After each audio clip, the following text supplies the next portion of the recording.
لیکن اب یہ 3 سال معاشی اعتبار سے عوام کے لیے بہت مشکل رہے ظاہر ہے، اس سے تو کوئی انکار نہیں ہے، لیکن اگلے 2 سالوں میں شاید حکومت ریلیف دینے میں کچھ سیریس ہو جائے، چونکہ اب الیکشن آہستہ آہستہ قریب آ رہے ہیں، کاؤنٹ ڈاؤن شروع ہو چکا ہے، تو یہ الیکشن کی تیاری کے لیے کچھ معاشی طور پر عوام کو ریلیف دیا جا سکتا ہے، سمجھتے ہیں آپ ایسا؟ بسم اللہ الرحمن الرحیم. بہت شکریہ ارباب صاحب. میری خواہش تو یہ تھی کہ آپ کسی حکومتی نمائندے سے پہلے آغاز کرتے اور مجھے کم از کم یہ تو ان سے پتہ کروا دیتے نا کہ آج کل ان کا معاشی مینجمنٹ جو ہم نے پچھلے 2.5-3 سال میں دیکھی ہے اس کے بارے میں ان کا آج کل کیا خیال چل رہا ہے، کیونکہ آپ جانتے ہیں جب کوئی وزیر خزانہ یہ لے کے آتے ہیں تو اس کی تعریفوں کے پل باندھتے ہیں اور اس کے بعد ہمیں پتہ چلتا ہے کہ کوئی حادثہ ہوا اور ان کو اٹھا کے باہر پھینک دیا گیا.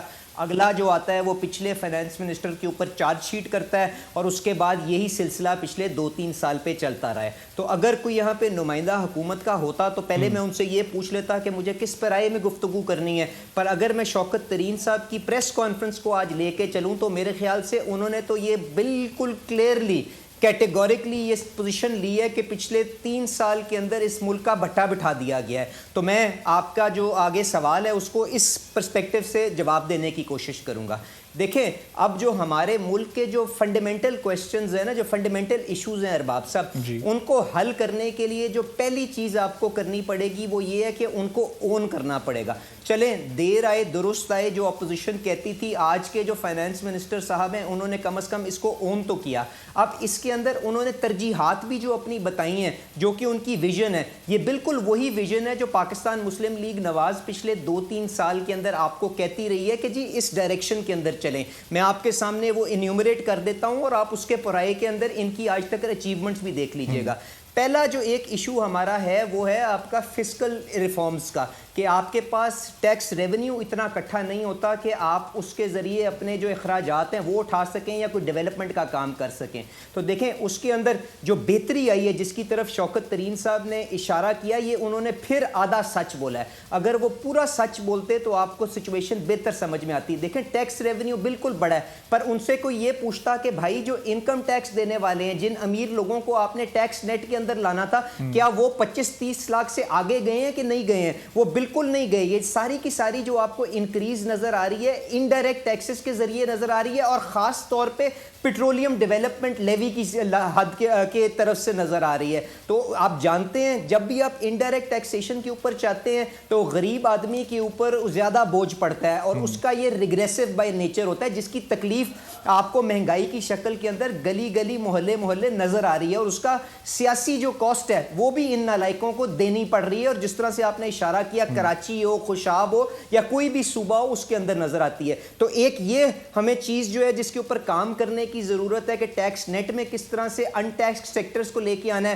آپ کے ملک کا 60% جو سیکٹر ہے وہ سروسز سیکٹر ہے، وہاں پہ آپ چند بینکس اور وہ جو 4 ٹیلی کام کمپنیز ہیں ان کو نکال دیں تو کوئی انکم ٹیکس نہیں دیتا. ایگریکلچر ٹیکس کو کیوں نہیں ہونا چاہیے؟ اس کے اندر جس طرح سے تنخواہ دار آدمی کو آپ نے بیسک پروٹیکشن دی ہوئی ہے کہ پہلی 4-5 لاکھ کی آمدنی کو آپ نے ٹیکس نہیں کریں گے، اس کے بعد ٹیکس کریں گے، اسی طرح آپ کو ساری سورسز آف انکم کو ٹیکس میں لانا پڑے گا. اور اس کے لیے آپ کو ساری اپوزیشن کو پورے ملک کو سیم پیج کے اوپر لانا پڑے گا. یہ ایک بنیادی نقطہ ہے جو میرے خیال سے آپ کو دیکھنا چاہیے. دوسری چیز، اس ملک کا جو سب سے بڑا چیلنج رہا ہے پچھلے 50-60 سال کے اندر وہ ہماری ایکسپورٹس کی سٹیگننسی ہے. ہم نے انہوں نے آپ کے سامنے کتنا شور مچایا ہمارے اوپر. میں آپ کو یہ بتاؤں اور آپ یہ فیکچولی جا کے ارباب صاحب چیک کر لیجئے گا. پہلا سال جو ہم ان کو ایکسپورٹس دے کے گئے تھے نا، پہلا سال تو کوئی کرونا نہیں آیا تھا. انہوں نے اس کے اندر یہ اتنا شور شرابے کے باوجود ایکسپورٹ کو گھٹا دیا. اگلے سال کرونا آ گیا، پھر ایکسپورٹ گھٹ گئی. اب یہ جو ابھی 9 مہینے ابھی تک گزرے ہیں اس انوائرمنٹ کے اندر، اس کے اندر ایکسپورٹ جو ہے وہ بیرلی 1.5-2% کی انکریز ہے. تو ہمیں جو اپنی ایکسپورٹ کی سٹیگننسی ہے اس کو چینج کرنے کے لیے اپنے آپ کو پروڈکٹیو بنانا ہے، کمپیریٹیو بنانا ہے. اس کے لیے میاں نواز شریف صاحب پہلا قدم اٹھا کے چلے گئے تھے کہ جو آپ کے ملک میں انرجی کی شارٹیج تھی وہ LNG کے منصوبے لا کے، سی پیک کے سستے کول کے پاور پلانٹس لا کے انہوں نے دور کر دی تھی. اب آپ نے اس کے اندر پاور سیکٹر کی ریفارمز اس طرح سے کرنی ہے کہ جو اس کے اندر ان ایفیشنسیز ہیں، چاہے وہ ڈسکوز کے اندر موجود ہوں یا آپ کے جو مہنگے پلانٹس ہیں ان کو بند کرنے کی شکل میں موجود ہوں، آپ کو وہ مرحلہ آگے لے کے چلنا ہے. پر کیونکہ انہوں نے نہیں کیا تو آپ نے دیکھا کہ ہم نے 5 سال کے اندر جتنا سرکولر ڈیٹ 600 ارب سے بڑھایا وہ یہ پچھلے 3 سال کے اندر 1200 ارب سے اٹھا کے 2600 ارب کے اوپر لے کے آ گئے ہیں. تو انہوں نے اس فرنٹ کے اوپر بھی کوئی کام نہیں کیا اور اس کی بھی آپ کو نظر آئی کلہاڑی گرتے ہوئے. عمر ریونیو بڑھانے کے لیے آپ لوگوں نے اپنی حکومت میں کتنے کام کیے اور ٹیکس نیٹ کو بڑھانے کے لیے کیا کیا اقدامات کیے, اور پھر یہ بھی حکومت آپ پر سوال اٹھاتی ہے کہ کتنے ایسے ادارے ہیں جو کہ آپ لوگ خسارے میں نہیں چھوڑ کے گئے تھے. میں یہ سوال میں آپ کی طرف لے کر آتا ہوں, ذرا پہلے سسی صاحب سے میں اس کا جواب لے لوں. علی صاحب میں آپ کی طرف واپس آ رہا ہوں. جی آپ کمپلیٹ چلیں, آپ کمپلیٹ کر لیں, پھر میں سسی صاحب کی طرف جاؤں. میں صرف گزارش یہ کر رہا تھا, آپ نے جو سوال کیا یہ تو فیکٹ کا ہسٹری کا حصہ ہے نا. جب ہم آئے تو 2000 ارب کی ٹیکس کلیکشن تھی, جب گئے تو 4000 ارب کی کلیکشن ہوگی. اور شوکت ترین صاحب نے اس کو اکنالج بھی کیا جب وہ فائنانس کمیٹی کے اندر ہمارے سامنے پیش ہوئے. ہمارا tax to G D P ratio 12.5-13% پہ تھا جو اب گر کے 10% پہ آ گیا ہے. تو یہ تو ان کے اپنے ریکارڈ کے اندر موجود ہے, آپ تھوڑی سی تحقیق کریں, آپ کو ان ساری چیزوں کا جواب مل جائے گا.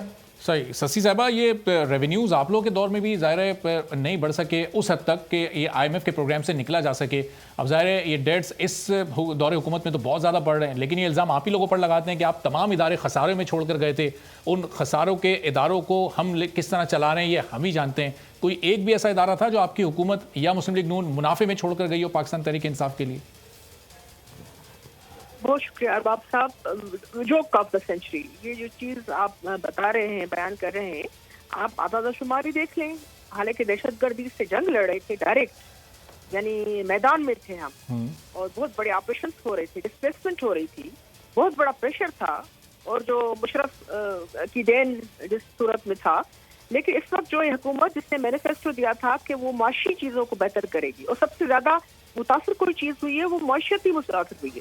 یعنی آپ کو پتا ہے کہ جو بھی مہنگائی بڑھی ہے اس سے زیادہ مہنگائی کا اور قوت خرید کا جو ہے ڈائریکٹ ایک دوسرے سے وہ ہے, اگر ایک چیز اوپر جائے گی دوسری بھی جائے گی.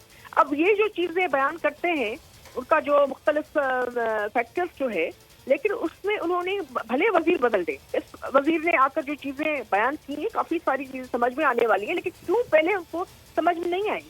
میں اپنے بھائی ملک صاحب سے تھوڑا سا ایگریکلچر کے حوالے سے ان سے میں اختلاف کروں گی. ایگریکلچر ویسے ہی عذابوں میں ہے, ایگریکلچر میں تو لاسٹ بجٹ پہ بھی انہوں نے کچھ نہیں رکھا, اس پہ ٹیکس جو ہے.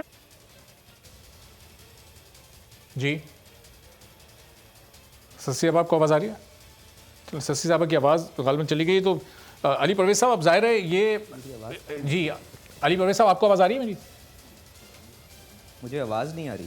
اچھا چلیں, علی پرویز صاحب کو بھی ریکنیکٹ کرتے ہیں. اور ظاہر ہے یہ اس وقت اپوزیشن کی دونوں جماعتیں کہہ رہی ہیں کہ حکومت نے معیشت کے ایسی قابل ذکر کارکردگی نہیں دکھائی, ان کے پاس کہیں کوئی ایسا ویژن موجود نہیں تھا. تو علی صاحب یہ چوتھا وزیر خزانہ یہ لے کر آئے ہیں, ظاہر ہے اس کا مطلب یہ ہے کہ پچھلے 3 وزیر خزانہ نہیں پرفارم کر سکے. اب ہم ظاہر ہے چوتھے سے ہمیں یہ امید لگانی چاہیے, اور ان کا ماضی میں ایکسپیرینس بھی ہے, پیپلز پارٹی کے دور میں بھی وہ پرفارم کر چکے ہیں, آئی ایم ایف کو ڈیل کرنے کا بھی ان کے پاس ایکسپیرینس ہے. پھر بڑے اعتماد سے وہ کہہ رہے ہیں کہ ہم آئی ایم ایف کی تمام شرائط بھی نہیں مان سکتے. تو کوئی بہتری کی ہم امید رکھیں کہ اب شوکت ترین صاحب آئیں تو پاکستان کی معیشت کسی بہتر سمت کی طرف وہ لے جا سکیں گے؟ ارباب صاحب, میں اس سے پہلے جو میری بہن نے بات کی میں اس کو کلیریفائی کر دوں. میں نے جو یہاں پہ ہمارا جو کاشتکار ہے اس کی جو تکلیف ہے میں اس سے بالکل واقف ہوں. میں نے آپ سے صرف یہ کہا ہے کہ جو بڑا کاشتکار ہے جس کے پاس آمدنی سال کی 6-7 لاکھ سے زیادہ ہے, جس طرح سے کسی تنخواہ دار آدمی کے پاس 5-6 لاکھ سے جب زیادہ تنخواہ ہوتی ہے تو اس کے بعد اس کے اوپر ٹیکس کاٹا جاتا ہے. تو میں نے صرف گزارش یہ کی کہ پہلے ان کو پروفیٹیبل بنائیں اور اس کے بعد وہ اپنا کنٹریبیوشن اس اکانومی کو, اس معیشت کو, اس ملک کو چلانے کے لیے دیں. تو میں نے صرف اتنی سی گزارش کی تھی. اور مجھے تکلیف کا ان کی پتہ ہے کہ جہاں پہ ہماری 12 ملین گٹھری ہوتی تھی کاٹن کی, اس دفعہ 60 لاکھ بیل بھی نہیں ہوئی ان نالائکوں کے نیچے. تو مجھے ان ساری تکلیفوں کا پتہ ہے. اب جو آپ کا سوال دیکھیں, ہمیں اگر علی صاحب اس میں تھوڑا ضمنی سوال لے لیجیے گا کہ یہ حکومت تو ایک کلیم کرتی ہے کہ کسان اور کاشتکار جتنا خوشحال آج ان کے دور میں, یہ ماضی میں نون لیگ اور پیپلز پارٹی کے دور میں کبھی نہیں رہے. ارباب صاحب اب پھر میں اب اس قسم کی بیوقوفانہ گفتگو کا کیا جواب دوں؟ کاش آپ کے پاس کوئی پی ٹی آئی کا دوست یہاں پہ موجود کوشش کر رہے ہیں کہ کسی بھی جلدی کوئی جوائن کر جو آمدنی ہوگی اس کی دیکھیں میں آ رہا ہوں جی, آپ کی تو بات ادھوری رہ گئی تھی, وہ ڈسکنیکٹ ہو گیا تھا. کیلکولیٹ کس طرح ہوتی ہے وہ کیلکولیٹ اس طرح سے ہوتی ہے کہ جی آپ اس کی جو پروڈکشن ہوتی ہے اس کی قیمت کے ساتھ اس کو ضرب دیتے ہیں تو اس کی ٹوٹل آمدنی بن جاتی ہے.